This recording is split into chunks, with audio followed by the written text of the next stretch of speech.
Thank you. Thank you for that. That's really interesting that when Martin and I had this conversation about 2 or 3 months ago, that yes, he sent me the sticky symbols and that, as he said initially, I'm looking for a predictive nature I don't understand. I want to predict something that I know that will give me a solution. And then we went away and went, how can we do this differently? So the Rubik Cube was the first thing that came up. And then we came up with the dice and the symbols. And what's really interesting is that when you have the dice in your hand, I would have said, what's the first question? What are your thoughts on the dice you've never thought of before? Because on one level, you want to say, I want it to land here. I want this question to be answered, as he's just thrown now. But on another bit, it's like there's total unpredictability and serendipity, like this is coming up. What's it telling about me and what's it telling me about business?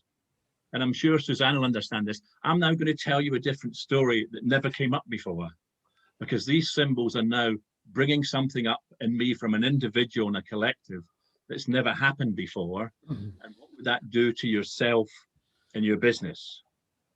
Yes, we have a solution. This is what it looks like. But now we're taking a step back to be more creative in a completely different way.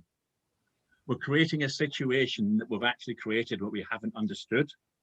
So the dice is coming up with giving us more questions and answers, which I think is wonderful. But at some point, someone will want an answer. What level do you go down to when you're actually doing that? Secondly, what perception do you have of the symbols? We know we've got the symbols in front of us, and they all mean different things to different people. They're all set out. This is it, clear and predictable. What are your perception of the symbol when you throw it? And where is it going to land? And it's like, oh, where's it going to land? And what would that do for your team structure, for your business, for your organization? Say it landed on finance and it came up with an opportunity or a challenge. That may be a question you've never asked before. And you may have to go and look at something else in a completely different way. And I think this is the beauty of the dice. It's not predictable. Is it luck? Is it chance? That could be a philosophical question, but that's for another story. And how would you think of your organization? What would you want out of this for your organization you've never had before? And given that someone said, well, I'm now going to write a 6-year business plan, is that feasible now? Would 6 months be feasible? And would you be throwing this now and going back to it at different timescales to see what the different outcomes would do? And how would you manage that from yourself and your organization? And at the same time, who would you then go and talk to with your organization? How would you actually put that in front of them and say, this is coming up for me? What do you think? And I've had to do those questions, since COVID happened. Questions have come up that have never arisen before. But from a symbols point of view, I think it gives us a framework which is loose enough to take us on different journeys. And I think that's the absolute beauty of the symbol. We're now going on a different journey. Out of that, there'll be unexpected consequences. This has come up. How do we join this up with the people in the team? And it actually raises questions about how you work with your team in a completely different way. And at the same time, how would your customer, your team, your individuals work? Would it actually show up that their value systems are different from where you thought the team was going to deliver in a different way?